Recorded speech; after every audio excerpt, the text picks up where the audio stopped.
camera in the back of the room, particularly those of you in Calgary and Ottawa who let me know you're tuning in, and for the recording, which will be archived in a few days.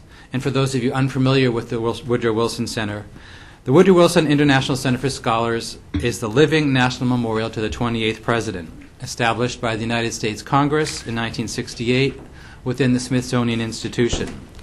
It is a nonpartisan institution supported by public and private funds engaged in the study of national and world affairs. The Center establishes and maintains a neutral forum for free, open, and informed dialogue. It does not have a research or legislative agenda. And within this context, the Canada-U.S. Institute seeks to promote policy debate and analysis of key issues of bilateral concern between Canada and the United States, highlight the importance of the U.S.-Canada relationship, both in the United States and in Canada, increase knowledge about Canada among U.S. policymakers, and bring an American point of view to discussions of bilateral relations among Canadian audiences. I think it's probably fair to say that until recently, the Arctic was somewhat of a sleeper of an issue for many people. Certainly, attention to climate change in recent years has brought a focus to melting polar ice caps and related environmental, social, and political issues. For many years, the idea of the Northwest Passage has intrigued the maritime and defense communities, and several attempts have been made to traverse the passage. Canada maintains that the passage is Canadian internal waters. Most other maritime nations disagree. Canadian Prime Minister Stephen Harper, in his first press conference after the Conservative election victory in January 2006, brought up the issue of Arctic sovereignty, dressing down U.S. Ambassador David Wilkins for his country's failure to recognize Canada's Arctic sovereignty. But the Arctic is not just about whether Americans can traverse the Northwest Passage willy-nilly. Recent events, including the Canadian-Danish dispute over Hans Island, the Russians planting a titanium flag on the Arctic seabed, debates over ratification of the Law of the Sea Treaty, exploration for fossil fuels in the Arctic, Canadian military expansion in the far north, the possibility of expanded shipping between Murmansk and Churchill, for example, and resumption of attention to border issues have all to come together in the Arctic issues pot. This is by no means a comprehensive list, but all these issues are interrelated. They are commanding more attention, particularly today, Tuesday, December 11th, as delegates from around the world are meeting in Bali to discuss global climate change. So with all this, we thought it would be a good idea to get two of Canada's leading experts on Arctic issues to discuss today's topic, Canada and the Arctic, the issue of northern sovereignty. To be honest, I did hear from a few people who questioned why we did not have others on the panel to present differing views. I think that many of you in the audience may have different opinions on some of the issues to be presented, and I hope you will make those known. I also see this program as the first of many to explore various issues in the Arctic that we will face in the months and years to come. With that, I'm very pleased to introduce our panel today, Michael Byers and Rob Huebert. Rob is Associate Professor of Political Science at the University of Calgary and Associate Director of the university's Center for Military and Strategic Studies.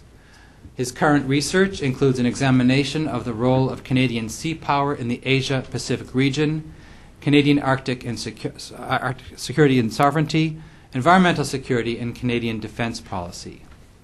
Michael Byers holds the Canada Research Chair in Global Politics and International Law. In addition to being a tenured professor in the University of British Columbia's Political Science Department, he serves as academic director of the Liu Institute for Global Issues at UBC. His work focuses on the interaction of international law and politics, particularly with respect to human rights, international organizations, the use of military force, and Canada-United States relations. So, following the two presentations, we'll have time for good discussion. Please help me welcome our two panelists.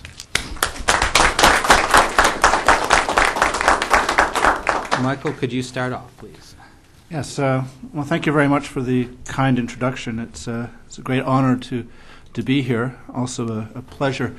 David didn't mention that I spent 5 years as a law professor at Duke University, including a stint as the director of Canadian studies there, and I know exactly how important the work that he and his team does is in terms of Canada-U.S. relations and for the greater understanding of Canada in the United States. It's also always a pleasure to speak to Americans. My two children are both American, and I'm therefore very much a fan of your country, even if I occasionally disagree with the politics of your government. I'm going to speak to the specific issue of the Northwest Passage today. As an international lawyer, I know a little bit about the issue of the Arctic Ocean seabed and the technical details of the application of Article 76 of the Law of the Sea Convention. But because of time constraints and the fact that I think the passage is a more pressing issue, I'm going to speak specifically to it. This is the Canadian Coast Guard icebreaker, the Amundsen, Canada's research icebreaker. The picture was taken on October 22nd, 2006. It was taken by a Washington Post reporter named Doug Struck, who at the time was the Canadian bureau chief for the Post. He and I shared a cabin on this ship for 11 days, and in return for putting up with his snoring, he allowed me to have some of his photographs to share with friends like you. We are in Bellot Strait, which is roughly 350 miles north of the Arctic Circle. And again, it's October 22nd, 2006. And this is an icebreaker, not a polar class icebreaker, a Gulf of St. Lawrence icebreaker, but capable of breaking through 3 or 4 feet of ice at speed and through ridges of up to 10 feet thick. And you will, of course, notice that there is something missing in the picture. There is no ice. We were the first ship, the Amundsen, on this voyage, the first ship in history to go through Bellot Strait during the month of October. This was October 22nd again.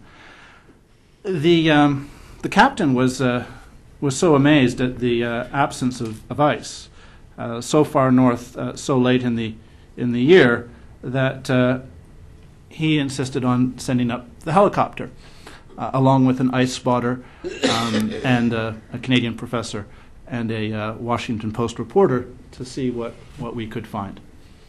There was no ice. We looked for it for roughly an hour. Bellot Strait was ice-free. Now, I was on board the vessel with 40 of Canada's, and not just Canada's, but also a couple of American Arctic scientists. They were all collectively terrified by the absence of ice. The Coast Guard crew, roughly 37 or 38 in number, were also very worried. They had on average more than a decade of Arctic sailing experience, and they had never seen anything like this before. Now, the extent of Arctic sea ice has been diminishing over the last few decades. We've lost somewhere around 35 to 40% of the extent of Arctic sea ice since I was born 41 years ago, and it's also getting thinner. But we've seen in 2006 quite an alarming drop-off. And then since these photographs were taken, we've seen even more of a drop-off. Between September 2006 and September 2007, that's the minimal extent of sea ice in terms of the lowest point in the year. Between 2006 and 2007, planet Earth lost 1.2 million square kilometers of Arctic sea ice. I don't know how large that is in square miles, but it's considerably larger than the state of California in terms of size. And this is beyond the worst case projections of sea ice scientists. In fact, if this year's any indication, following on from last year, we could have a seasonally ice-free Arctic within the next 10 to 15 years. That's an Arctic which, during the months of August and September, has no sea ice at all. Now, that may not happen, but it may happen. And public policy is, of course, based on risk and not certainty, and this therefore raises some important questions for people in this room, in this city, and Ottawa also. Now, after we went through Bellot Strait, we went on through Fury and Hecla Strait. We found a little bit of ice there. There we go. And this is a multi-year ice that has survived more than one summer, and this has probably floated down from a lot further north. You really wouldn't want to be a polar bear in Fury and Hecla Strait because it's pretty hard to hunt for seals with that small amount of ice. And again, this was a long way north of where you might think. In fact, Bellot Strait, which I showed you on the first slide with the Admonton, is right here. And Fury and Hecla Strait, which we went through the next day, is right here. There's a pointer. Okay. Now, as you can see on this map, which is courtesy of the Canadian Geographic magazine, there are a number of straits and channels that constitute the different routes of the Northwest Passage. During our voyage, we sailed from here, at least I boarded the ship at Kugluktuk, which is on Coronation Gulf. Kugluktuk is an Inuit hamlet of roughly 1,500 people. It used to be called Copper Mine, but before that, of course, it was called Kugluktuk. And we sailed, whoops, I didn't want to do that. Just a second here. We sailed through Coronation Gulf into Queen Maud Gulf, up here through Bellot Strait, and then took a somewhat unusual route, the southern route, down through Fury and Hecla Strait, Fox Basin, out into Hudson Strait, and around into Iqaluit, which used to be called Frobisher Bay, but was, of course, called Iqaluit before that. That voyage took us 11 days, averaging roughly 14 knots and sailing 24/7. As I've said, we encountered very little ice, to the great surprise of anyone on board the vessel. And as you can see, this is the 30-year median late summer, and normally there is ice in here, ice through here, and much thicker ice through here. Unusually, this past summer, during late September, even this route through here was open, McClure Strait. And that's important because McClure Strait through here, Perry Channel out through Lancaster Sound, is a deep water route that could easily, in terms of its depth, accommodate the largest supertankers. This more southerly route is shallower. I spent a lot of time in the sonar room because we were mapping as we went through. And although it is shallow, it could accommodate most ocean-going vessels once you take away the ice. And certainly when you're dealing with Bellot Strait or Fury and Hecla Strait, once the ice is gone, it's no more problematic than the Bosphorus or the Dardanelles. So we are seeing the opening up of shipping channels. It still is a question of time, but with climate change having the kind of impact we've seen the last couple of summers, it really is just a question of time. It's not a question of if, but when. Now, there are some interesting legal issues that flow from this. As David mentioned, Canada and the United States have a dispute on legal terms over the status of the Northwest Passage. The United States claims that it is a so-called international strait. That's a technical legal term, international strait, the definition of which is found in the 1949 Corfu Channel case from the International Court of Justice, a case between the United Kingdom and Albania. And an international strait, as defined there, is a waterway that connects two areas of the high seas, in this case the Atlantic Ocean and the Arctic Ocean, and is, quote, used for international navigation.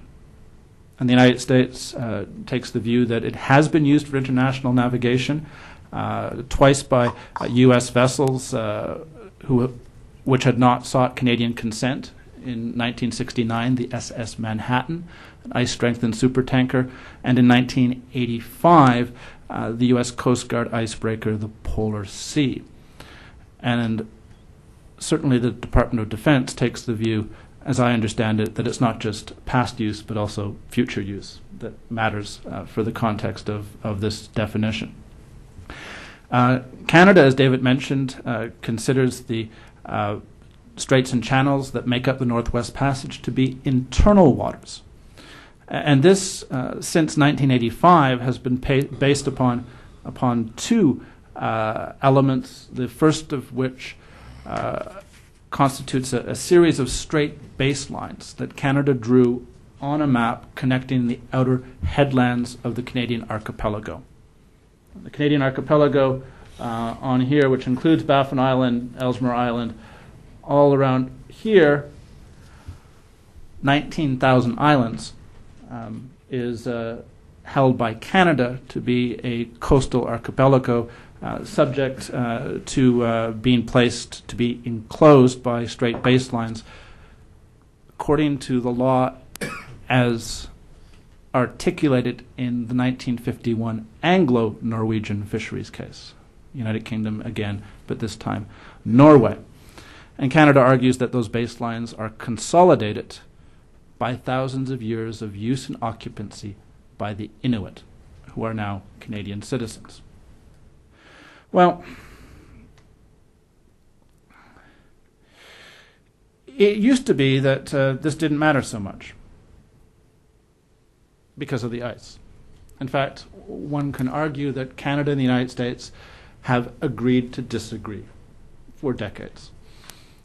Because the thick, hard, multi-year ice rendered the passage impassable to everything except polar icebreakers or submarines.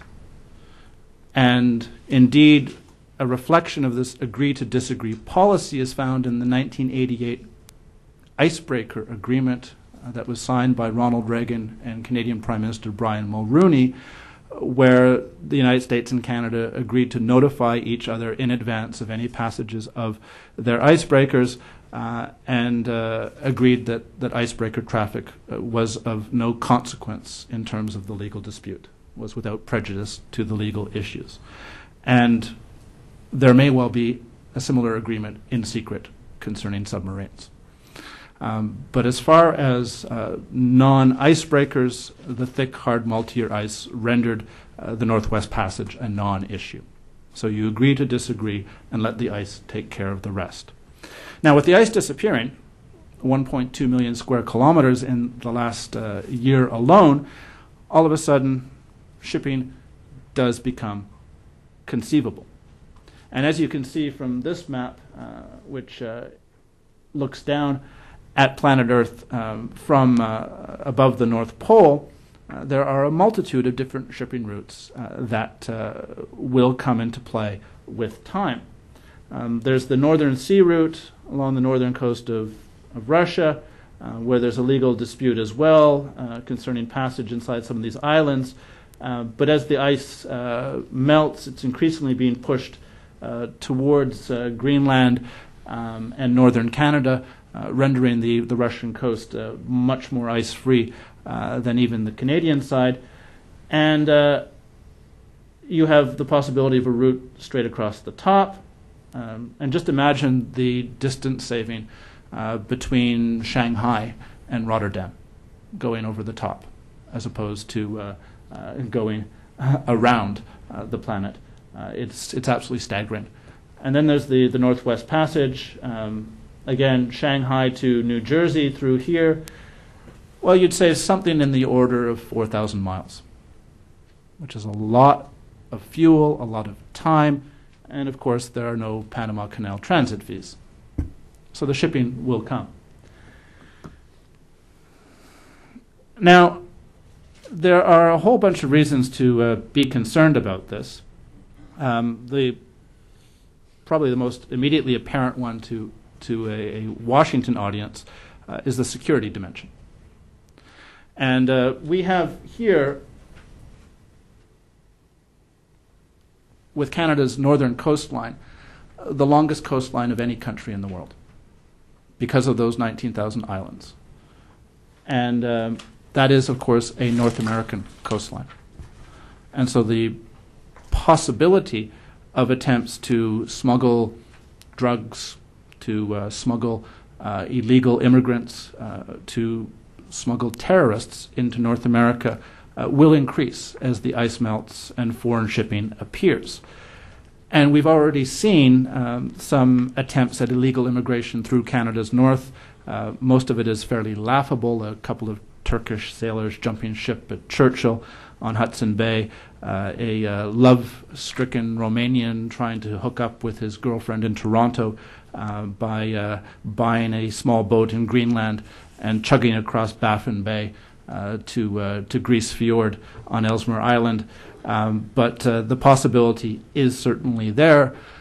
And then, of course, there is the risk that the Northwest Passage will become attractive to those who wish to traffic in weapons of mass destruction, in missile components, in centrifuges, in other things of both national and global security concern.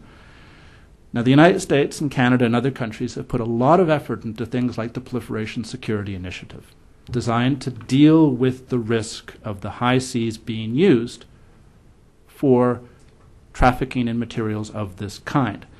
And just imagine that you were a North Korean general or an Al-Qaeda operative who wanted to move some problematic material from the Pacific to the Atlantic Ocean.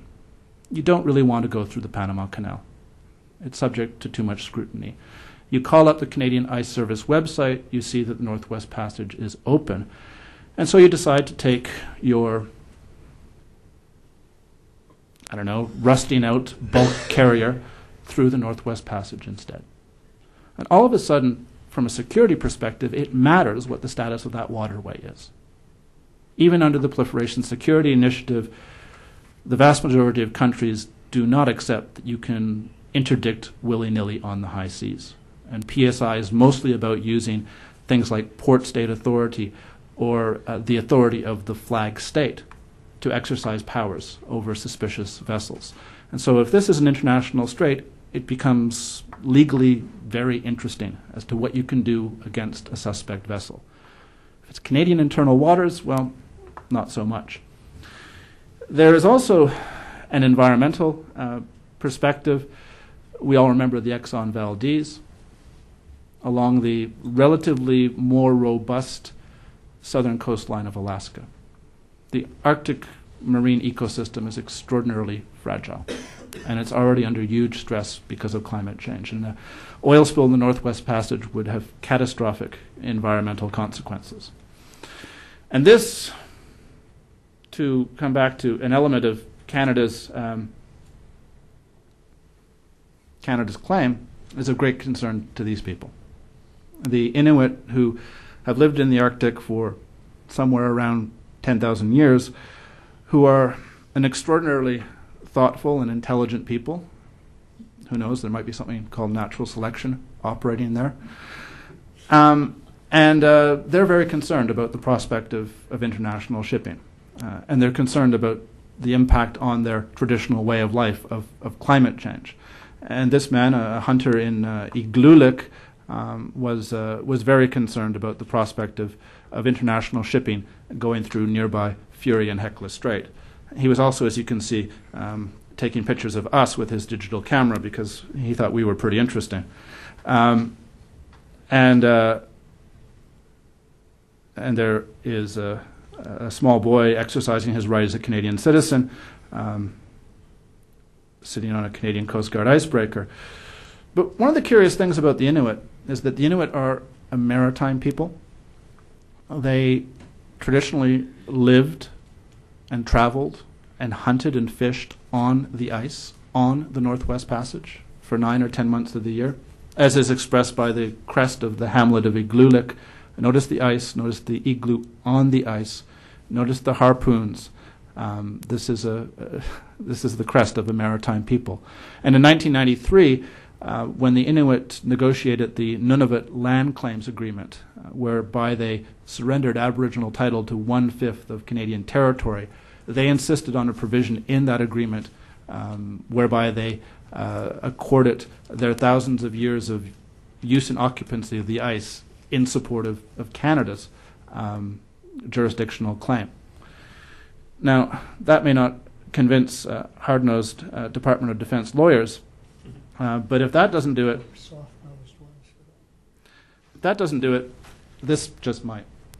This is a picture that I took in Cambridge Bay, Nunavut, near the western end of the Northwest Passage, on August 31st, 2007, just a few months ago.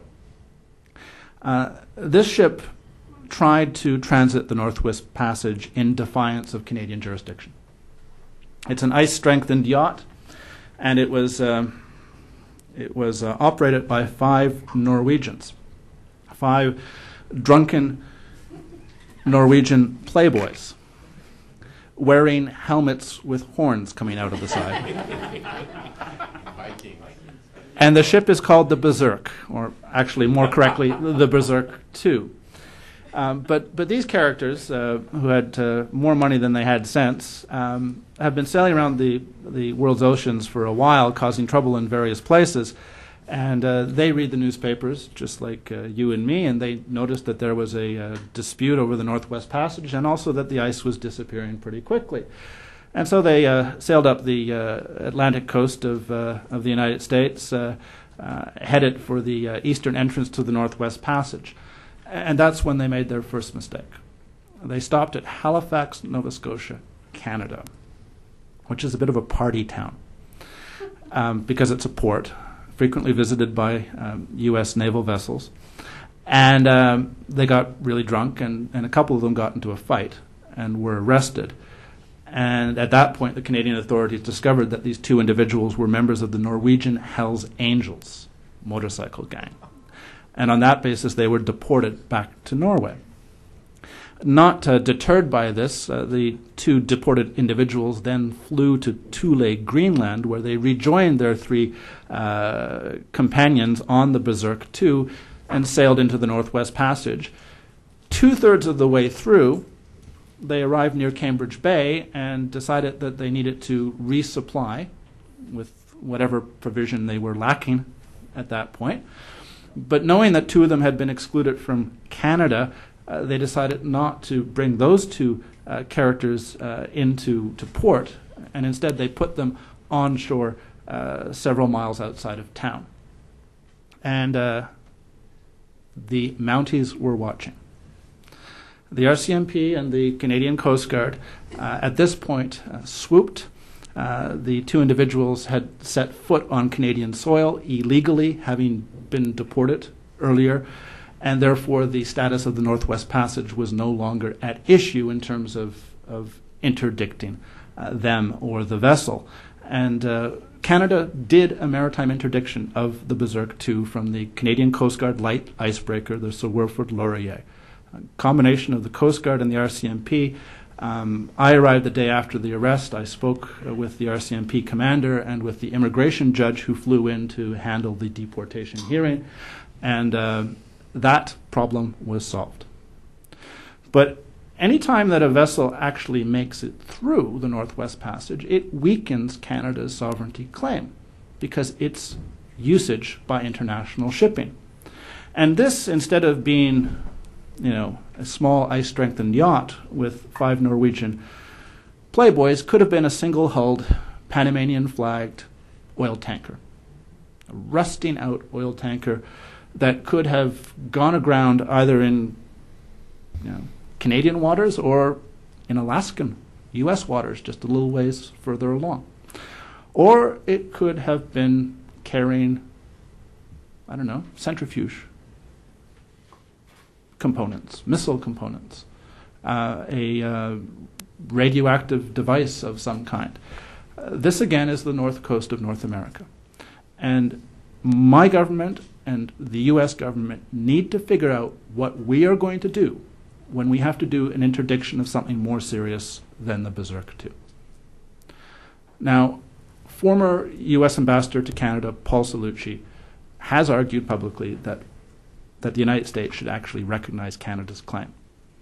I personally think that Canada's got to deliver something pretty substantial in return, like assured access for all reputable international shipping companies and, of course, assured access for all U.S. governmental vessels. But some kind of deal needs to be struck. And Mr. Cellucci and I, in February, are actually going to, along with Rob Huebert and others, meet in Ottawa to engage in a mock or model negotiation to simply see whether a bunch of non-governmental people, now non-governmental people, could actually write out the terms of an agreement that would solve this kind of problem. And one of the possible conclusions is to make Canadian sovereignty work for the United States too. I mean, we are, after all, partners in NORAD and NATO and each other's largest trading partners. If we can't solve this, then nobody can. But what we have to realize, and I will close with this point, is that the ice is disappearing. It's not a question of if, but when the ships come. And having an international strait is a little bit like having a Wild West scenario along North America's longest coastline.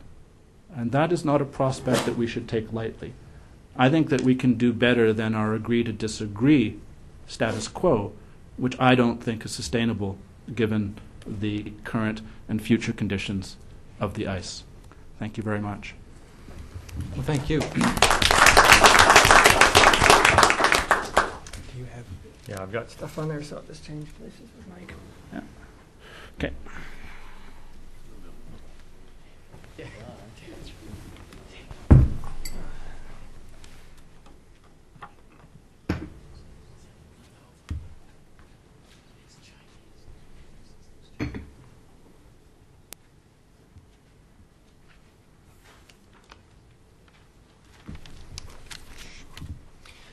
Yeah, good afternoon. It is indeed my pleasure to also be here to address on an issue that has sort of taken 25 years to become the overnight sensation that it is. I'd like to thank the Woodrow Wilson for the invite and Dave specifically for the hospitality that he's shown in discussing this issue.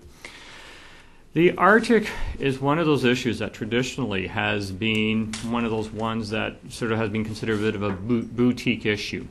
There's a few individuals that have been looking at the issue for a long time, but they're very few in numbers, getting a little bit longer in tooth. People like Franklin Griffiths at University of Toronto. Over on the Scandinavian side, you've got Niels Orvik. On the American side, you have Orrin Young. And you pretty well run out the list at that point in time.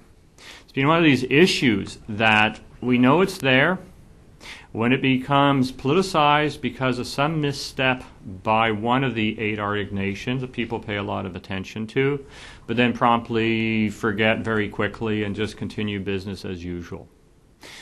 Michael raised the point that the multi-year ice, the inhospitable from a southern perspective of the climate conditions, has meant that more or less the north, with a couple of very critically important exceptions, has been inaccessible to southerners.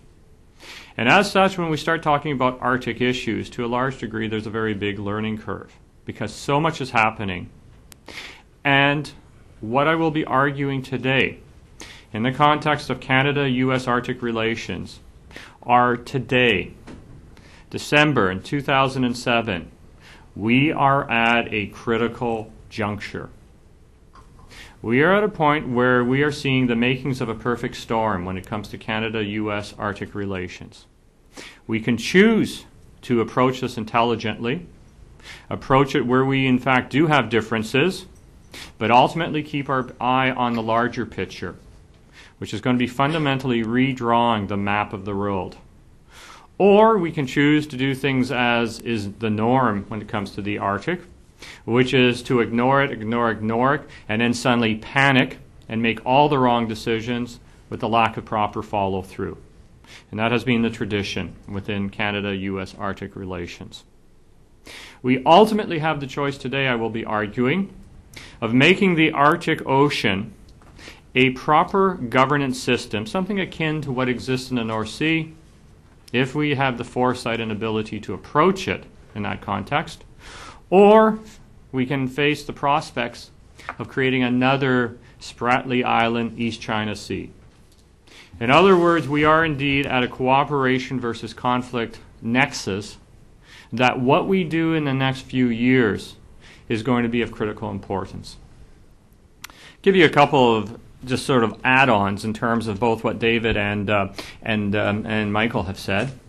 Just to add on the importance of the berserker of what Michael was talking about. It has now come out, even to make it a worse story, that in fact that the suspicions are is that the berserk was in fact, as Michael said, headed by Hell's Angels. And they weren't doing it just because they were party animals and playboys, but in fact that they were doing a setup for a drug run into the country. And that in fact that what they were examining was the feasibility of using the Northwest Passage. They cover their tracks by pretending to be these party-hardy Norwegian Vikings, but in fact they are very seriously business. The RCMP is also now admitting that the two that Michael made reference to that the RCMP found outside of Cambridge Bay did not get found. What happened was that the three remaining on the boat basically squealed on them. In other words, pressure was brought onto them and they said, oh, by the way, we dropped them off, and they led them exactly to where they were, which raises questions of our surveillance capabilities within the context of the Arctic. Now, moving in, what are my major themes? I have four major themes. The first one repeats what Michael's talking about, and that is that the Arctic is in a period of massive transformation. It's of a period of transformation that we in the South are only now starting to come to terms with. There is a physical transformation. There is an economic transformation. There is a cultural transformation, and there's an economic and geopolitical transformation. Climate change alone is physically redrawing what the Arctic looks like. Resource development, when oil and gas goes beyond $100 a barrel, and I can gloat a little bit, I don't have to make the differential between either in US dollars or Canadian dollars now. But when we go past $100, a lot of things become possible. Developments are occurring now that we are going to be seeing exploitation in the north a lot sooner than the general public, or I dare say that the policymakers in both Washington and Ottawa are prepared for. In terms of geopolitical transformation, events are now occurring. Events that were set in place in the early 1980s that are coming home to roost, that are physically redrawing the boundaries in the Arctic. And for the context of Canada, we are seeing a major retransformation of domestic governance. We are coming to terms with the fact that to a very large degree we have settled almost all northern land claims issues. We still have a few in the southern Northwest Territories to deal with. But in fact, that the experiment of Nunavut to give the Inuit actual political power over their geographical territory has been proceeding with certain bumps, but nevertheless is proceeding. These changes, this perfect storm as it comes towards us, is going to increase our interaction with our two major neighbors, Russia and the United States. And this creates the potential for tensions, insecurities, but if we are intelligent, it could also create the set of opportunities that could in fact see a new set of developments in the north that would benefit everybody. The question is, where do we in 2007 now stand? The challenge for Canada really is determination of borders. You say sovereignty, I say control. Michael gave you a very good examination of the Northwest Passage, but the reality is we have a disagreement on almost every single one of our maritime Arctic boundaries. If it's not with you, it's going to be with the Russians, And we also have some with the Danes for good measure. So in other words, anywhere where we have neighbors, we have disputes.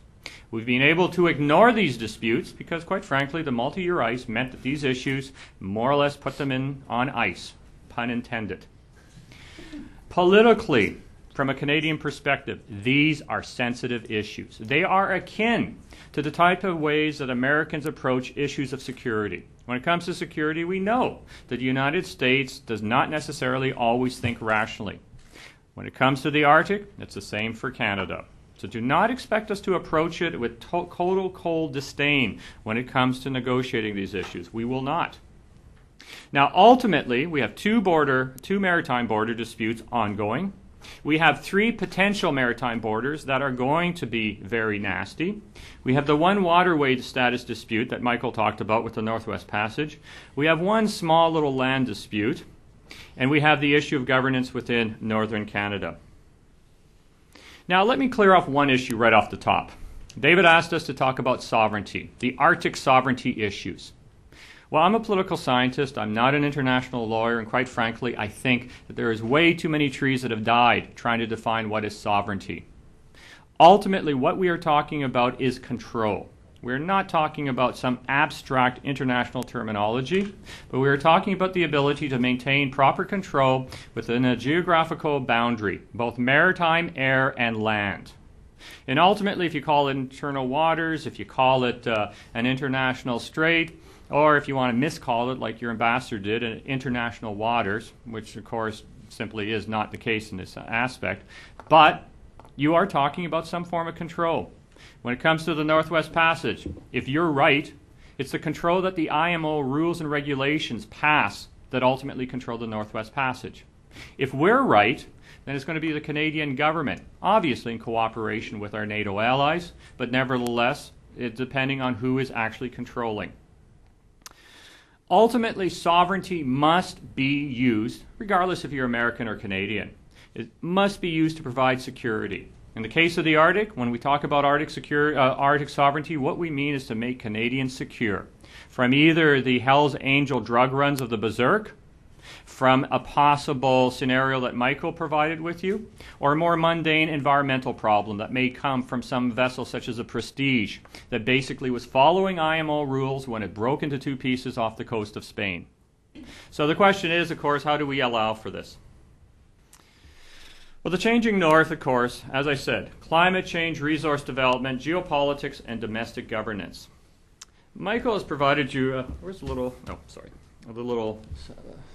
you can see this was the typical picture that most people were seeing. This is in January, the coldest time. This is satellite surveillance, and the lighter blue is thinner ice. And you can see the manner in which you're starting to see some hints. You see Hudson Bay in January starting to melt. You're starting to see some here and a little bit here. Fast forward, of course, to September 2005, and you start getting a picture of things to come. This is this year, the record amount. This is not a computer simulation. This is satellite imagery. Please note the manner in which the Northwest Passage itself has opened for the first time. There is no longer the deposit of multi-year ice. Michael made reference, the first time ever on recorded history and traditional knowledge that this area has not had multi-year ice. Please note what is happening to the Russian side of things, and note what is happening in this area. This is very important when I return to the oil and gas issue. Now, speaking of oil and gas, this is the future. The U.S. Geological Study did a bit of an overview. Now, there's some people that are questioning it.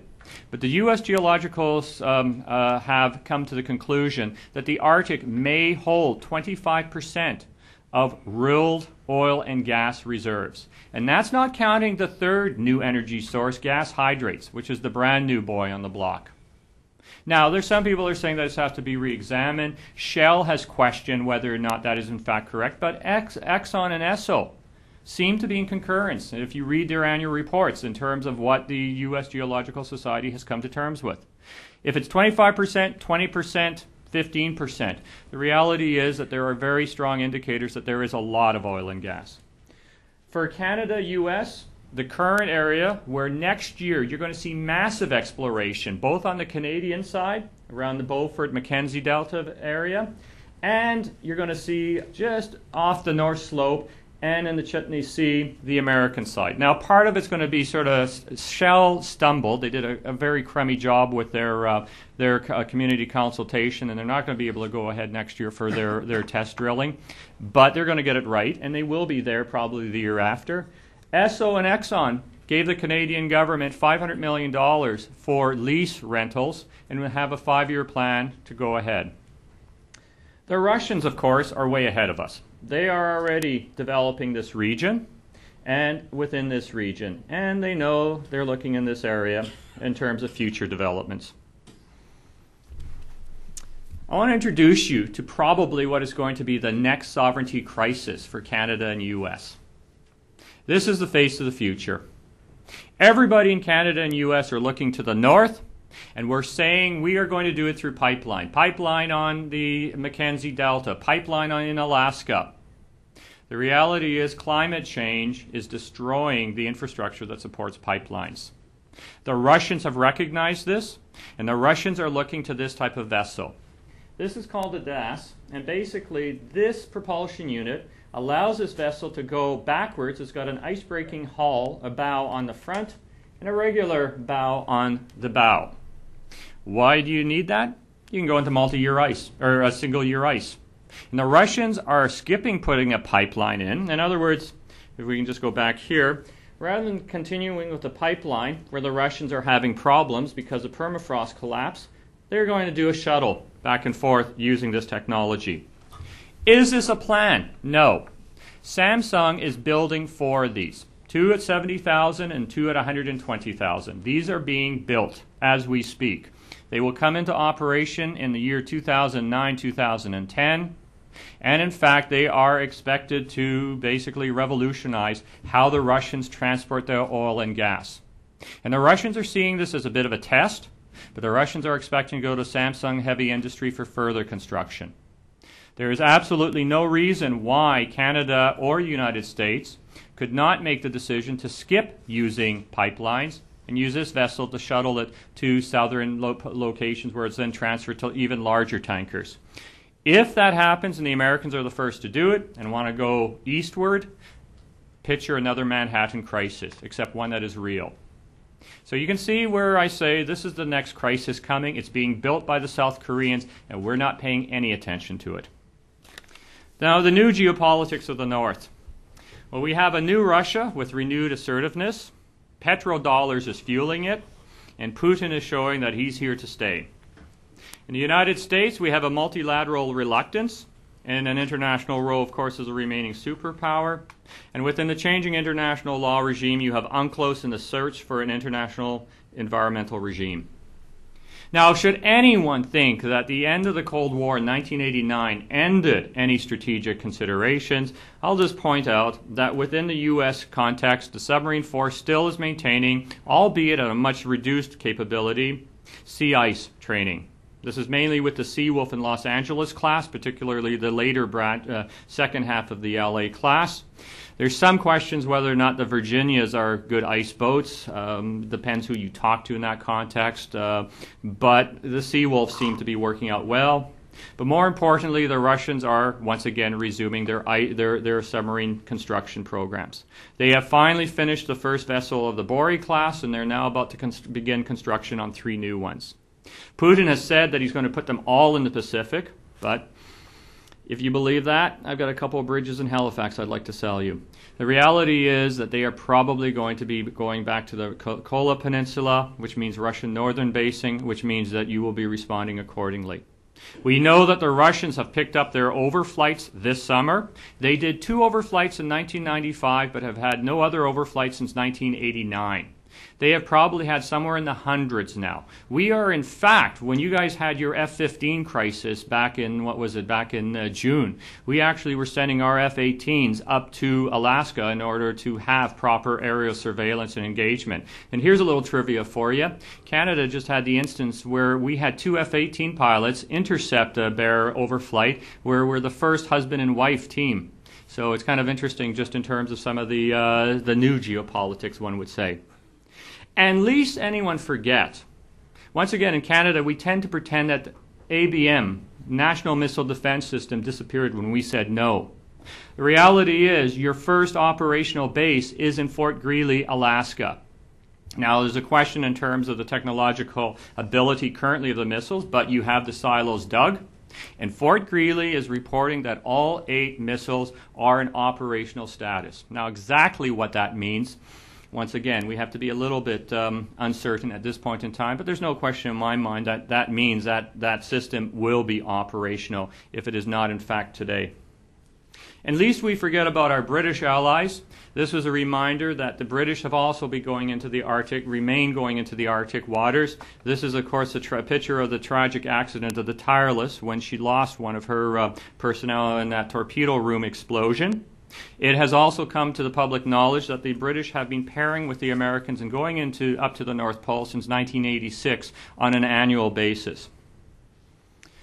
From a domestic perspective, for Canada, the North has our youngest population, it's got our highest unemployment, and we are seeing possibly the extinguishing of a way of life that has existed since, as we put it, time immemorial. The melting ice, globalization, means that the Inuit are in fact finding much of their way of life ending. And it's really questionable whether or not, all talks of adaptation, whether or not we will see a continuation of the traditional way of life. And once again, just to show the growing problem from a social perspective, the drug, alcohol, suicide incidence is the highest in the North. In fact, suicide among young Inuit males is the highest by far in all of Canada. Now, if we start looking at cooperation, what has Canada done? Well, first of all, from a Canada-U.S. military cooperations, we've been very close since 42 to 89. You will recall that we, in fact, helped you liberate the Aleutian Islands. Now, by the time we got there, of course, the Japanese had vacated the islands, but the reality was that it was a joint Canada-U.S. mission that went into the 2 other islands. We, of course, once the Cold War developed the DEW line and other means of being able to commit ourselves to the maintenance of nuclear deterrence, first against the bomber threat and then subsequently the missile threat. And we still have the DEW line functioning. We call it now the North Warning System, but it's still in effect. From an international perspective, from 74 on, we have looked for multilateral tools. And from 96 onward, we have looked to how to use those multilateral tools. For Canada-U.S. cooperation, we built the Alaska Highway, the distant early lining, and we assisted you on your 2 voyages across the Northwest Passage in 1969, 70, and 85. You didn't ask for our assistance, but it turns out that you needed it. Particularly in the 1969, Humble Oil acknowledged in their after-mission report that had the Canadian assistance of a Coast Guard icebreaker not been there, they would have remained stuck in the ice. So in other words, we actually helped you break our sovereignty. It's kind of an interesting converse when you consider that, of course, the Russians in 1967 basically said if your icebreakers came into their waters without asking permission, they would sink them. And you've never once challenged the Russians since that point on the fact that they even have a stronger claim over the Northeast Passage, as we used to call it, the Northern Sea Route now. Makes you wonder exactly, perhaps if we weren't so Canadian always in terms of helping, in terms of where we would actually be with this issue. Now, ultimately, all joking aside, we have always wanted to meet the threat. Doesn't matter if it's the Japanese or the Soviets. We have always had complete agreement with the United States when it comes to the strategic threat. We did not have to pretend that we thought the Japanese were a threat. We did not have to pretend that the Soviets were a threat. We disagreed with how extreme, but we agreed they were a threat. We wanted to do it as cheaply as possible, but we also wanted to contain the U.S. but get you to do it. In other words, we were very happy to have you build the DEW line. We were very happy to have you spend and build the Alaska Highway, but we wanted to have Canadian control once you had done it. And historically speaking, with the exception of the Manhattan and the Polar Sea, you've been more than happy to do so. From multilateral cooperation, the United Nations Law of the Sea is what's rewriting the Arctic. It's Article 76 and 234 for those of you that are international law geeks to look up in terms of where it is being redrawn, but those are the important articles. We led the development of the Arctic Environmental Protection Strategy. We gave the credit to the Finns, but it was our strategy. One only has to look at our internal documentation to see that. We then were the ones that pushed for Arctic Council and brought you in kicking and screaming. We attempted to have an international standard of Arctic nations for Arctic shipping, construction, and safety. Your Coast Guard thought it was a great idea. The Russians got convinced that it was a good idea, and then your State Department torpedoed it. So in other words, we almost had an international agreement back around 1998 that would have solved all of our sovereignty issues and would have given us control and addressed all the issues that Michael was talking about. And we are now in the prospects of developing a continental shelf framework. What was supposed to be a secret agreement, it's not a secret meeting now, but the 5 major Arctic nations will be meeting in Greenland to try to divide up the continental shelves of the area. Now stay tuned for that. Now, how do we define the characteristics of Canada's cooperation? We've had excellent individual leadership. We have focused on the environment. We've had a great willingness to include Northern Indigenous peoples, but we want to do it on the cheap, and we lose political interest in it very quickly. Now, what about conflict? This is the part I know that you guys want to hear about. Well, the basic issue is that there is a growing concern over control of the Arctic. The driving force is accessibility. The ice is melting, and people see opportunity worldwide. The problem for Canada is that within the context of the neighborhood, it's with the big boys. It's with you and Russia. We could not pick more, well, I guess we could have the Chinese, would make it even just that much more problematic, but outside of the Chinese, I can't think of a more complicated environment that we're going to be facing. We face these numerous disputes. Technically, each of them is separate, but politically, they're all joined. Now let's just go very quickly. We are going to have a dispute with you over the continental shelf. We are going to have a dispute with the Russians over the continental shelf here. We may have sidestepped the conflict with the Danes here. Here is the Northwest Passage dispute that we have. Hans Island is located here. And we have an ongoing dispute with you how to divide the maritime zone, the EEZ, in the Beaufort Sea. So in other words, every single one of our borders in terms of the maritime side for the Arctic is in dispute. Now from the Northwest Passage, Michael has covered it. I don't want to say anything further, but here's just some actual numbers in terms of the distances. 23,000, 14,000. You see the distance.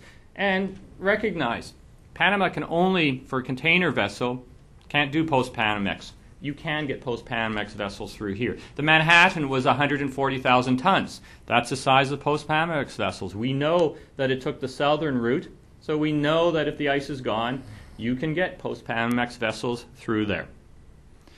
Now, in terms of the dispute, this is the one that is going to be ugly. The Beaufort Sea is going to suppress anything in terms of the Northwest Passage if we bobble this one. And I see it, I don't see good things coming. The Lincoln Sea with the Danes, we can handle that one. It's all about resources. For land boundaries, we have Hans Island. But I'd like to just briefly talk about Beaufort. Beaufort is about technically how you draw the lines. And in fact, you can see the difference. Here's the Canadian claim. Here's your claim. What basically the disagreement is that we say you extend the land boundary. You say you draw a perpendicular and you draw a line this way. Now, before you say, oh, well, that makes sense, and that's the standard of the countries, recognize on the Gulf of Maine, we did the exact opposite. For the Gulf of Maine maritime boundary issue, we said that you draw the perpendicular 90, and you guys had the extension of the land boundary. So it's kind of interesting just in terms of, I tell my students, if you're looking for consistency, don't take international relations course, take cooking courses, because you ain't going to find it in this particular context. There are substantial oil and gas in this area and gas hydrates. Now here, I know one of you is from the Department of Interior. Here's where you have actually been trying to sort of push some of our buttons. These particular zones, clearly in the disputed zone, have been open for lease. Now, the quiet agreement is, of course, if any company actually bids on them, the Department of Interior has standing orders to basically dissuade them, shall we say, from going forward. There will be a time in which those standing orders are, in fact, eliminated, and we are going to see this issue escalate. The real problem for Canada, outside of control of oil and gas, which is substantial, is the fact that Michael made reference to the Inuit 1984 land claims agreement.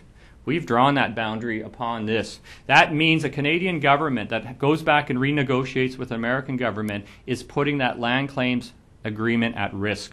It is political suicide for any government in Canada to go back to a land claims and say we have to redraw it because the Americans are going to take more of our oil and gas. And that is how it will be seen in Canada. For the Lincoln Sea, we have two small little bits here, as I said, almost immaterial. The possible disputes. This is Article 76. Now, this is why you ratifying the law of the sea is so important for your own interests. If you accept that the North Pole has an international standing, and if you accept that meridian lines is the most efficient way of dividing it, you can see the area of the continental shelf that you claim, or could claim. The gray areas are not continental shelf. Those are high seas by everyone's estimation. And you can see that you do pretty good. This is the Russian claim. This is the exact opposite. You can see the manner in which the Russians more or less are going to have a major dispute with the Norwegians here because the Norwegians claim this area. And they've gone up to here in 2001. The problem for Canada-U.S. is please have a look at what we think is going to be our continental shelf. Now, we've accepted that the North Pole, or it seems that we've accepted that the North Pole is in fact the stop point. There is no reason that it has to be. And in fact, I draw your attention, if you look at the northern tip of Canada or Greenland and go to the northern tip of any of the Russian islands and were to draw an equal median line, we actually go over on the Russian side. The North Pole probably should go either to Denmark or Canada for the continental shelf, but the Russians are basically trying to convince us otherwise. Also, please look at where we are in fact looking, and you can see the fact that from a geological perspective it makes sense for Canada to go that way. But if you look at where the meridian line is, which is right here, we are headed to a dispute with you on that. And hence also, just so that people don't think it's only about water, this is Hans Island. This is where we had the incident with the Danes. Of course, this is about 10 times the size of the islands in the Spratlys that the Vietnamese and Chinese actually lost gunboats over, so one can't take it too lightly. And ultimately, I want to come into my conclusion now. What is the impacts of these disputes? Well, first of all, we have numerous disputes. The issues were postponed, but the Arctic is changing. They're not going to be able to refuse to deal with them. So what are we doing? Well, we're continuing to support the Arctic Council, but we are also getting serious about our enforcement capability. We began new military operations since 1989 for the first time. We started in 2002, and we've been doing them every year since. We are going to build 6 to 8 Arctic offshore patrol vessels, and we're playing with the idea of renewing our icebreaking fleet, though we've got a long ways to go. We're going to have a refueling facility in Nanisivik, a training base in Resolute, and our government has made it clear that the Arctic is a priority in its throne speech. So just so people know, this is where the training base is going to go. This is where the refueling site is going to go. There was some talk about putting it in Iqaluit, but of course one can see that there's a bit of a problem of distance of trying to cover the western Arctic. Nanisivik actually allows you to cover in the overall area. And of course I just put in, this is where Fort Greely, just sort of slightly west of, for Canada, Haines Junction is located in terms of the ABM system. International agreements do not provide us with any answer at this point because the agreements are new and fragmented. And basically, the Russians won't pay and the Americans won't play, is the bottom line when it comes to Arctic Council, APS, Polar Code, anything when it comes to multilateral. So, where does it leave us? When it comes to Canada-U.S., each and every separate issue can be resolved. We can have a joint management scheme in Beaufort. We can take the procedures that Michael talks about in the Northwest Passage, but it takes political will. The stakes are becoming very high, and the longer the issues are allowed to fester, the more difficult they will be to solve. Ultimately, geopolitical concerns ended after the Cold War, but new concerns are now arising as it becomes more accessible. Canada in particular has good ideas for multilateral solutions, but we tend to be very cheap, and we tend to have very clear underlying unilateral interests when it comes to these solutions. The crucial time of decision is now. What we do now in terms of Article 76, the resolution of Beaufort, the issue of how do we have better control over the Northwest Passage is now. The question is, what is going to be Canada's role and what is going to be Canada-U.S. relations in the North? Spratly or North Sea? Thank you very much.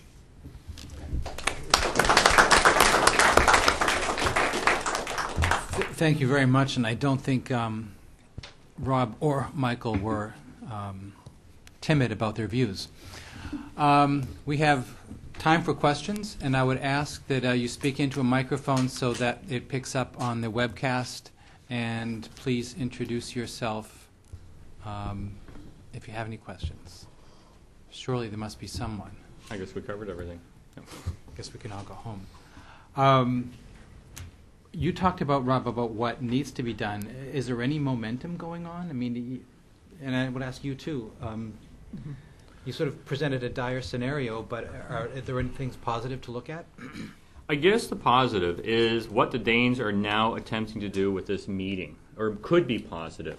Now, what the Danes are doing, just so everybody is clear, is the Danes are pushing for a meeting in May in which the Continental Shelf claimant states can come together to discuss the various claims. So it's going to be Canada, United States, Russia, and Denmark, and Norway. Norway actually has some northern continental shelf, but it does not go up to the North Pole. Now, on the one hand, that in fact may be a good way of getting the Americans and Russians together, because the Americans' lack of ratification of the convention has traditionally meant Americans have not been a player. The bad side is it may in fact be that this may be an end run around the Arctic Council. In other words, from where I'm sitting, I'm starting to get a little suspicious that what we may see is an effort to cut out the permanent participants, which of course has been an issue with the Russian and American governments in terms of how much influence these various groups are allowed to have in Arctic multilateral negotiations. And by going outside the Arctic Council, you may in fact see this being brought forward. Conversely, if in fact this May meeting that Denmark is sponsoring does go ahead successfully, and it was just a way of getting the 5 Arctic nations together, it could begin the launch point of perhaps a more multilateral, one would say, sort of Antarctic approach. Oh, I'd say Antarctic, of course, that's just about to unravel because of what the Australians, New Zealanders, and British have done in terms of their claims of continental shelves. But that's another seminar. But the reality is that we could see some form of a multilateral approach, perhaps some form of strengthening of the Arctic Council, but once again, we need the political will to deal. Yeah. I'm actually more optimistic than Rob is. First of all, there is multilateralism in place. The Law of the Sea Convention is there, and nothing that the Russians have done yet is clearly in breach of the provisions they're subject to. I understand that President Bush has requested the advice and consent of the Senate to ratification of UNCLOS here. So we're on the edge of having all 5 Arctic Ocean countries locked into a multilateral treaty that actually is designed to deal with the issue of the extended continental shelf. There's still diplomacy to be done. The United Nations Commission on the Extended Continental Shelf is not a court. It provides recommendations, and it may choose not to provide recommendations with respect to disputed areas like the Beaufort Sea. But there is a framework in place, and there are detailed provisions like Article 76. And I'm very hopeful about that. The fact that the Russians are working on their mapping to submit a claim within their deadline, the fact that Canada's doing this, that Denmark's doing this, that the United States is mapping as well. The Healy was north of Alaska in anticipation of the U.S. ratifying UNCLOS so that the U.S. can submit its own claim, probably not too long after the Russians, the Canadians, and Danes do so. So there's some room for optimism there, and Rob's right that the meeting in May is a step in the right direction. The other thing to realize when we talk about the oil and gas is that we are talking about a very remote and still inaccessible area. It's dark for many months of the year. There are extreme weather events. We're not going to be relying on Arctic Ocean oil, at least not substantial amounts of Arctic Ocean oil for some decades to come. And here comes the huge irony. The only reason that we're actually talking about Arctic Ocean oil is because we've been burning so much oil and gas, right?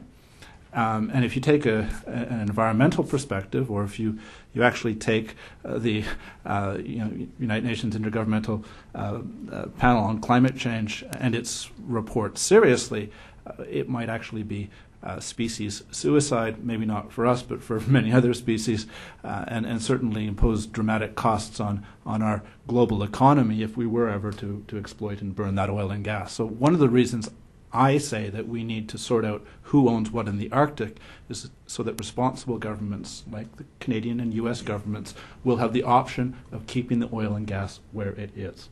This is not necessarily a rush to exploit oil and gas. It's a rush to determine who has control over it so that future governments have options. Now, all that said, coming back to the issue of the Northwest Passage, I don't see this necessarily as a conflict situation. Like I said, there has been considerable cooperation between the United States and Canada in the past. Rob mentioned the assistance we gave to the two non-consensual voyages. This extended to the United States, accepting Canadian requests to put observers on board the Manhattan and the Polar Sea.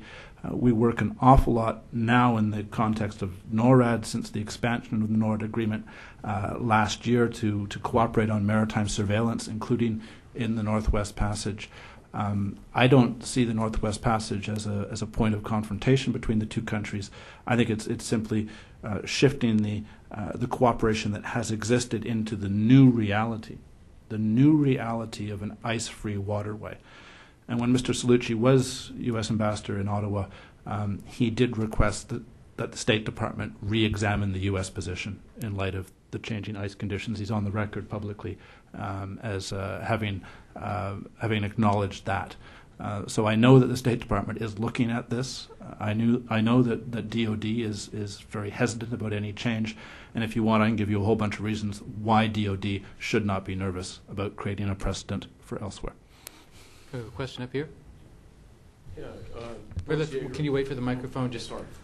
Thanks. Brooks Yeager with the Climate Policy Center, also formerly with the State Department and the Clinton administration. When you listed the practical issues that are of concern in terms of passage through the Northwest Passage, they include issues such as environmental response, possibility of oil spills. That includes the idea of local spill response capabilities.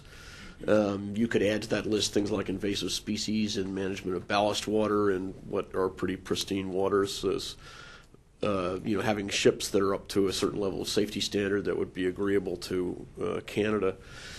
But it seems to me that, I guess my question is, going from Rob's point that sovereignty really should be read as effective control, that the issue is not so much whether one can or should be able to exclude ships as whether one can manage effectively the shipping that is likely to want to occur over time, which probably won't be entirely or even mostly U.S. shipping. It probably will be shipping of many other flag states.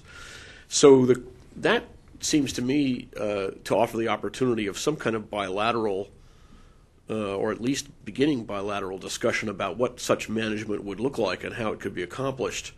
And I wonder if you could lead on from there, if that's a path worth following. Could I just jump in on this? I've actually suggested that along this line of thinking, that a model is the St. Lawrence Seaway. We have a major commercial waterway that goes through the sovereign jurisdiction of both Canada and the United States, and we've made it work to the benefit of both countries. We've done that under the umbrella of the International Joint Commission, a bilateral body established under the Boundary Waters Treaty of 1909. Yes, the issue is not excluding ships. It's how we provide a safe, well-regulated, economically viable waterway through Canada's north. And if Canada and the United States can provide that kind of waterway with good charts, with good search and rescue, with good navigation aids, with a police presence to deal with things like the berserk or pirates like they have in the South China Sea. If we can provide a safe, economically attractive waterway for the world will accept our control. This is not a problem from the perspective of those reputable shipping companies who, of course, use foreign flags, but still are substantially owned by companies in the United States. The two sides, just following on what Mike was saying, I mean, there's three pieces of the puzzle that we need from a Canada-U.S. perspective.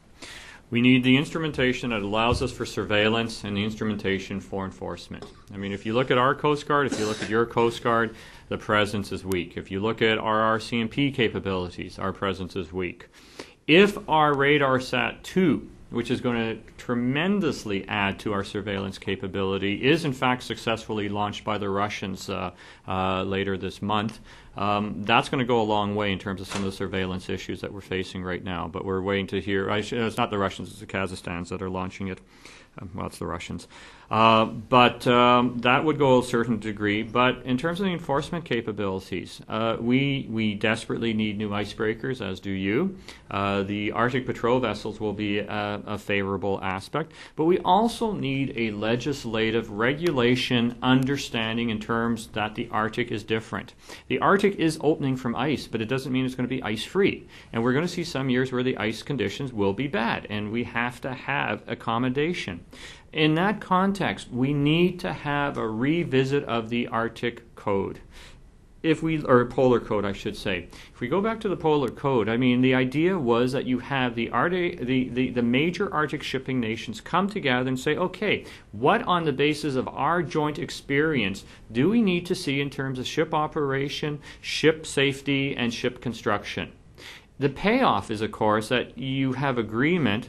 The way that you get by the sovereignty issues is you have everybody say, if you sign on to the treaty, you won't object to the ships coming in. In other words, Mike said about turning a blind eye, Canada sidesteps this issue. A polar code would answer your commitments, because then we don't have to really argue in sort of public about the sovereignty issue of the Northwest Passage. We get satisfied because we know the ships coming in are going to be safe vessels. They will not be ships like the Prestige coming in or any of the other fly-by-night vessels that we're so afraid of coming in terms of an international strait. So a revisit of the polar code, if nothing else between Canada and U.S., I think would go a very long way in terms of mitigating. The saddest part of all this, Canada, Russia, and United States have almost identical regulations and an understanding of the operators of what is required for safe Arctic shipping. There's no dispute between our Coast Guard, American Coast Guard, or Russian Coast Guard for that matter in terms of what the ships have to do and what the training is.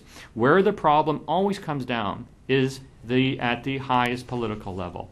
And that has always been the problem. That's why I'm saying these issues are so easy to basically screw up for all the wrong reasons. Andrew?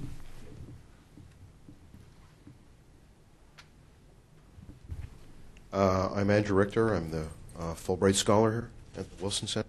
I guess my question is for Rob, but Mike touched on this, and it has to do with the oil estimates. I was a little puzzled by that. You said that it's been estimated there's as perhaps 20% of the world's total reserves of oil in the Arctic.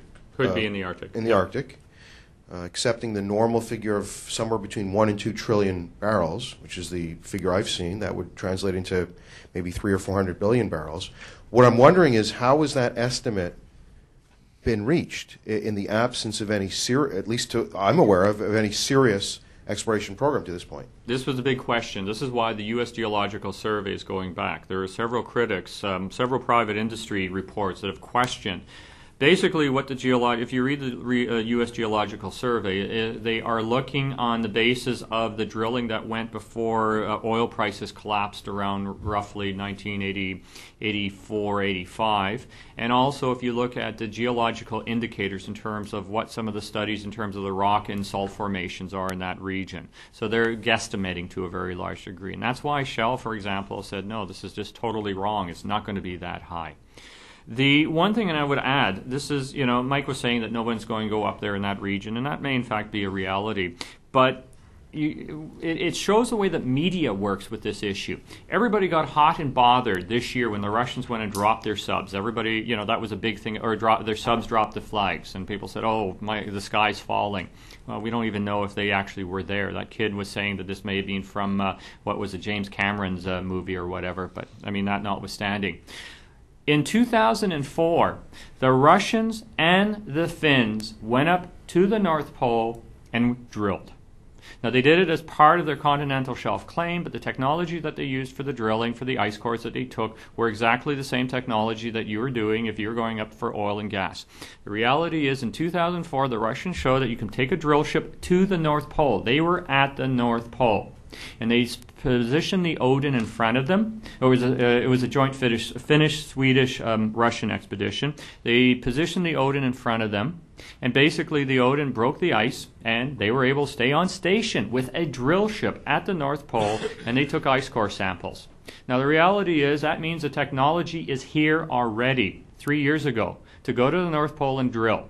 Now all you have to do is figure out how you're then going to transport the oil. I mean, you can either build a very long pipeline, probably not economically viable given the Chinese demand on steel today, but one option that the Russians are looking at is in fact putting very large-scale tanks on the ocean bottom that will beneath any of the ice, because of course now you're not getting the high ridges that you used to get, and basically store it in the winter months and send one of these ice-strengthened tankers up to retrieve it in the summer months. That is, unfortunately, economically viable. I am nowhere, once again, I mean, it's sort of the yin and yang of good and bad, but the reality is I'm much less optimistic than Mike that we are not going to see developments in that context. But you're absolutely right, Andrew. We don't know for certain. But Exxon, Conoco, Shell, and Esso will be spending close to probably $1 to $2 billion this coming summer in exploration off of Chutney and the Beaufort. So, I mean, they're spending big money and they're gambling that there is substantial oil and gas. Mike? Just very briefly, the Arctic Ocean is measured in thousands of miles. We're talking about a very big place. So when we're talking about the Beaufort Sea and the North Pole, we're talking about two vastly different places. And the North Pole is a handy point of reference, but it's not actually where we're going to be finding exploitable oil and gas. There are 12,000 feet of water at the North Pole. The Lomonosov Ridge, which is off to the side of the North Pole, that's different. Or the Alpha Ridge, north of the Canadian archipelago, that's different. The North Pole, I've spoken and Rob's spoken to many journalists whose picture of the Arctic is, the North Pole like a big candy cane with Santa Claus living beside it, and it's a vast expanse. And Rob is right. We don't know exactly how much oil and gas is there, but on the whole, the Arctic Ocean is a relatively shallow ocean. There's a lot of shelf, and therefore likely to be a lot of oil-bearing sediment. But again, we don't know, and this is part of the reason why countries like Russia, the United States, Canada, Denmark have been doing the seismic mapping, not just to fulfill their Article 76 opportunities under UNCLOS, but also to figure out what actually is there.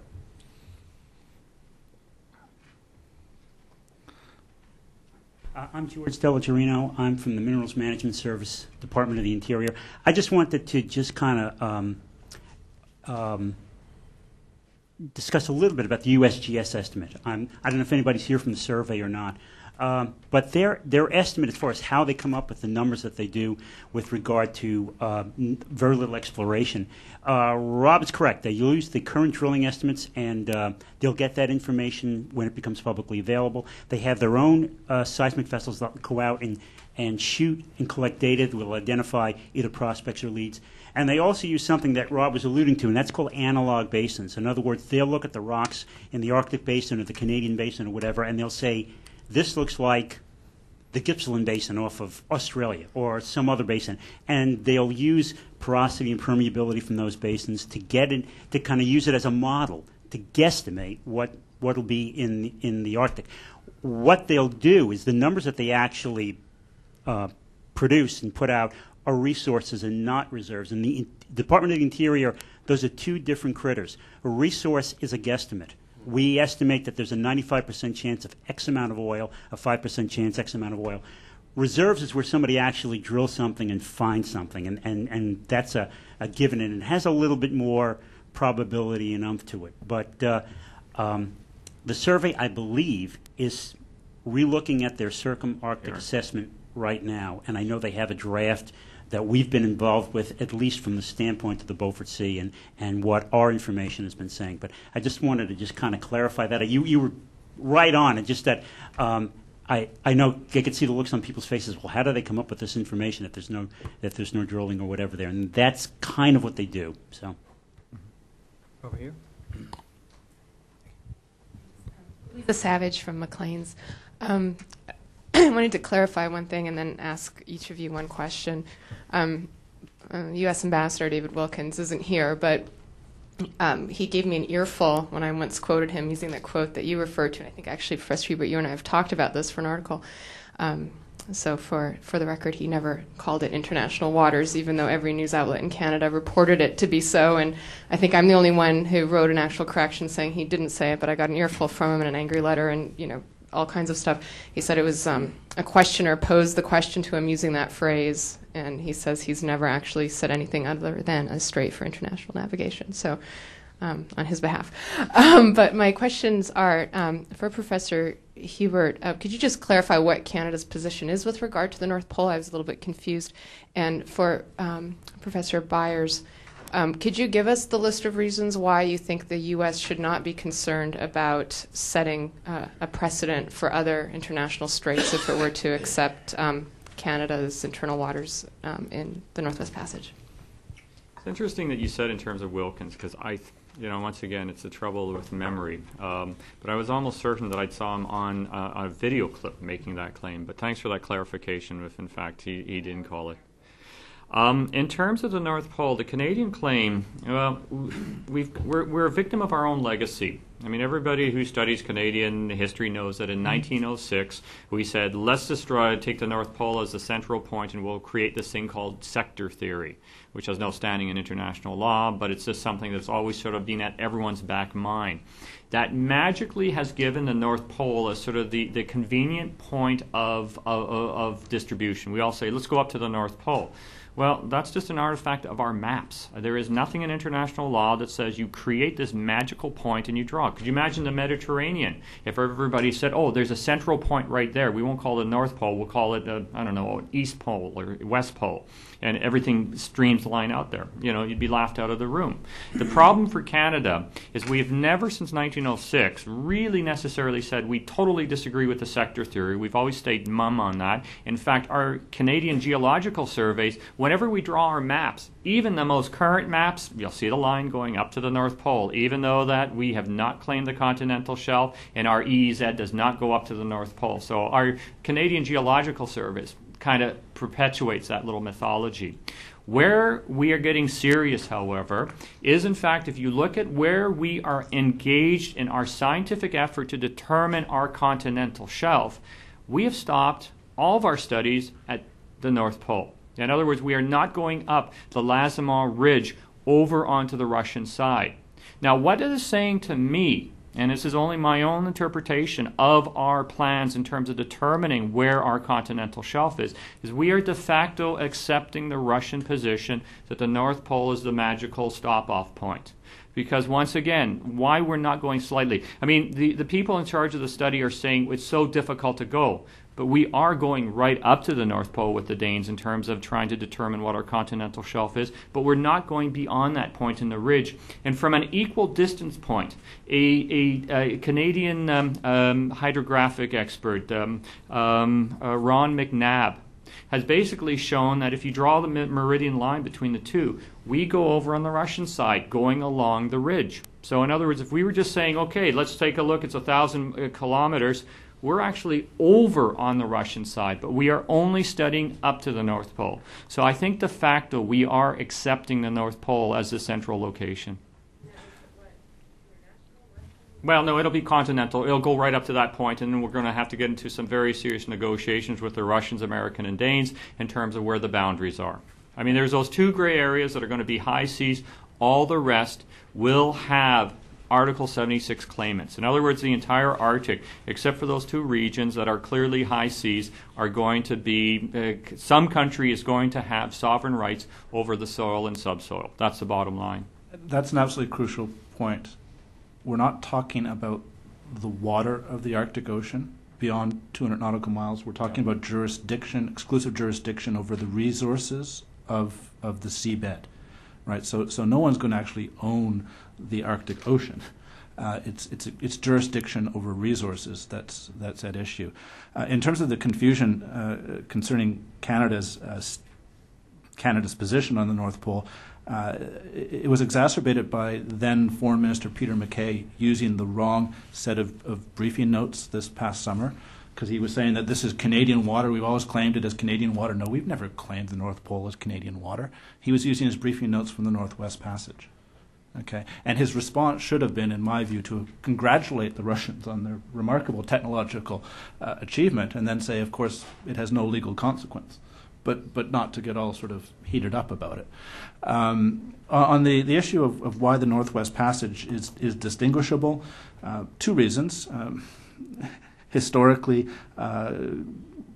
blocked with multi-year ice throughout the entire year. I mean, most of the international waterways that the United States insists are international straits have never seen ice, never will see ice. So that's immediately distinguishable. And the second is the absence, or the almost complete absence, of international navigation.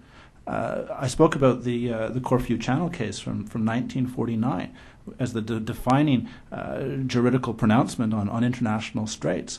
The Corfu Channel was seeing thousands of ships each year going through when the court ruled on that matter. The Northwest Passage has had just over 100 transits over the course of history. All except two have requested Canadian permission, and those two have involved considerable Canadian assistance.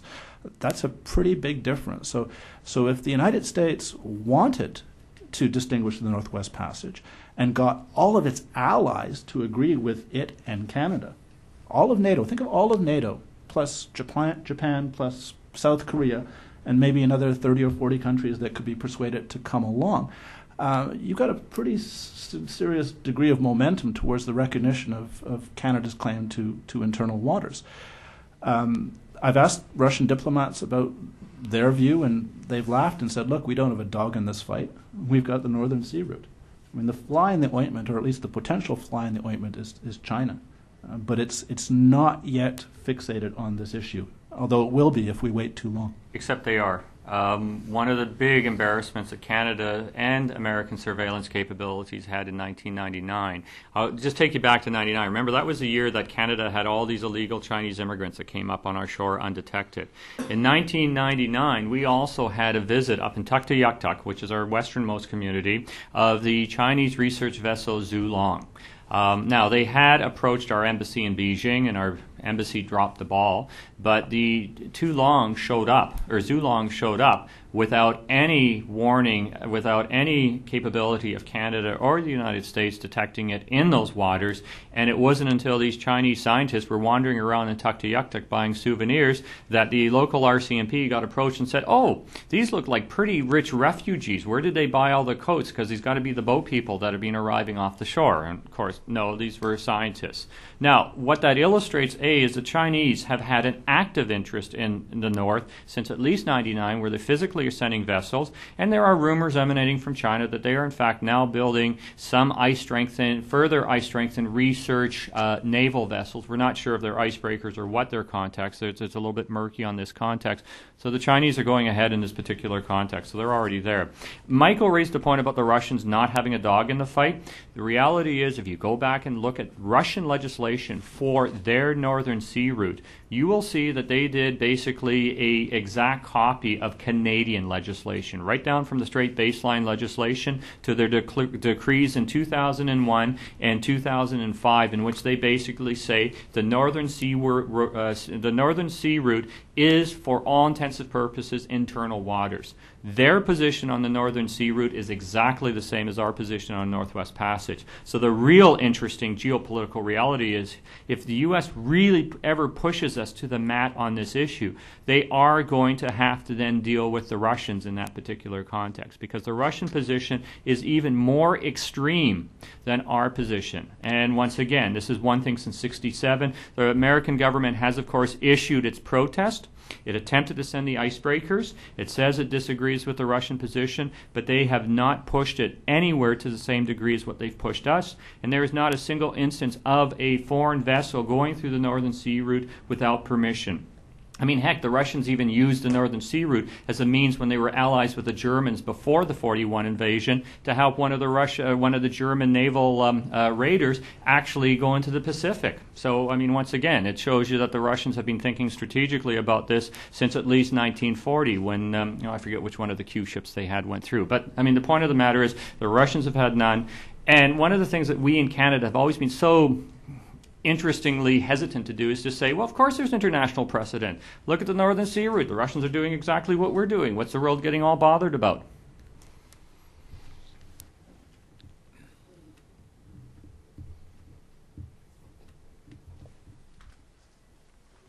Hi, can you hear me? I'm Steve Clark from the Library of Congress. I was up in Ottawa at the Canadian Council of International Law conference this year, which was held right after the speech from the throne. Were you there, Michael? And you heard Ambassador Gottlieb's remarks? Didn't actually. Okay. Well, actually, former Canadian ambassadors also have voices and talk, and he was, that was just after the speech from the throne. He was talking about the Mulroney-Reagan agreement, and in very laudatory terms, saying he thought it was a very sound agreement, that it has worked very well, and he thought it was a mistake for the Canadian government to push the issue at this time. I think he did say that he thought Canada had fairly strong legal arguments should the case go to the World Court or any other body. But I think he also recognized that reality would suggest that it's a tough legal case Canada would have to make. And I was wondering why you disagree with that. Yeah, I've spoken with Alan about this, and yes, he thinks it's a good agreement, partly because he negotiated it. But I think it's a good agreement, and I didn't negotiate it because I think I was still in high school.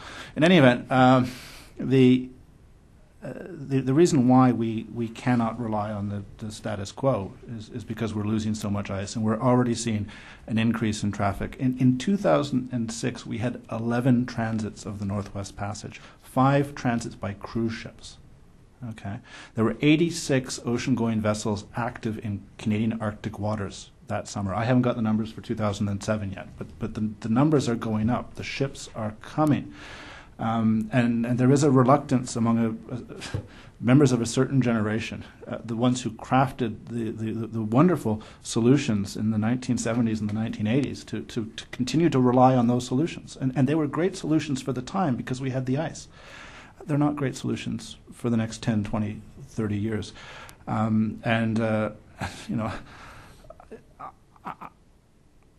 want to litigate in the International Court of Justice one day, but I don't want to litigate this case because it's risky. It's risky for Canada. It's risky for the United States. You don't go into court if you can avoid it, if there's a 50% chance that you'd lose. And I think it's about a 50% chance that Canada would lose and a 50% chance that the U.S. would. Good lawyers keep their clients out of court, and there is a negotiated solution. One last thing that's connected with this, and this is actually a point of disagreement between Rob and myself. I'm not so excited about the Beaufort Sea dispute for the simple reason that we have a common energy market in Canada and the United States. If it's U.S. jurisdiction, well, it could well be a Canadian oil company that does the drilling, and it could go through a pipeline over Canadian soil. There's an issue of royalties, obviously, but I don't think that it's as big a deal now that we have the energy provisions in NAFTA and the very serious agreement that makes this common energy market work. And I've even gone so far, somewhat facetiously, to suggest that Canada and the United States should do a trade. And we recognize the U.S. claim in the Beaufort Sea and have the U.S. recognize our claim in the Dixon Entrance just south of the Alaska Panhandle and solve 2 disputes at one stroke of a pen. I don't ever see Canada and the United States, going into conflict over these scenarios. Nor do I see us going into conflict with Denmark. I mean, we're all members of NATO. If we can't sort this out, nobody can. Russia is another issue, but that's why I'm so keen to point out that so far Russia is working within the rules, and we need to keep Russia working within the rules by doing everything we can to make those rules work on our side of the Arctic Ocean. But, and I mean, this is the basis of where me and Mike really part company. As an international lawyer, I know he deals with the facts, with the realities, in terms of sort of cold, hard assessments.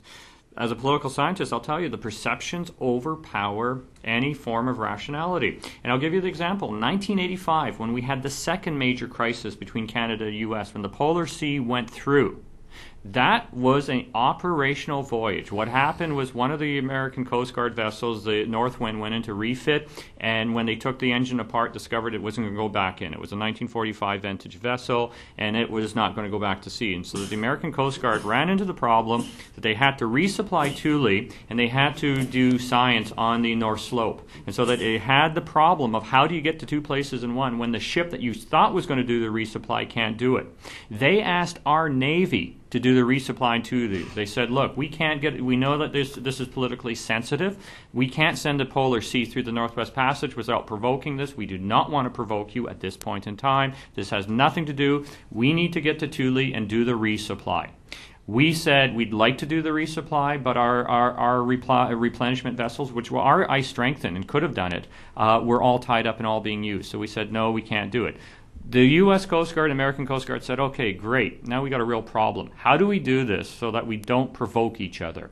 And there was an MOU developed between the two Coast Guards at the senior level saying this is an operational voyage. It is not a threat to navigation. We continue to disagree in terms of the status, but this voyage is not about freedom of navigation. We have operational requirements under NATO, and this is what this voyage is about. And so we had a nice little fig leaf, but it hit the Secretary for Foreign Affairs' desk in May, and he basically said, you can't do this. The newspapers got a hold of it. Franklin Griffiths wrote an op-ed on it, and boom, it exploded. It became the second major sovereignty crisis. It had nothing to do with sovereignty. It had everything to do with operational requirements. We had an operational agreement, and it basically blew up. And it so much blew up that became the major focus of the Barone government from basically when it became announced in May all the way to October. That was their major focus. I mean, everything else that needed to be dealt with got put on the back burners.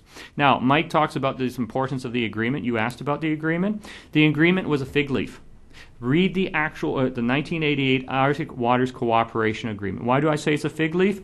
It's specifically to deal with the 3 remaining American icebreakers. So it was about 3 ships, and very cleverly, American negotiators had it that they ask our consent, not our permission. Why is this important?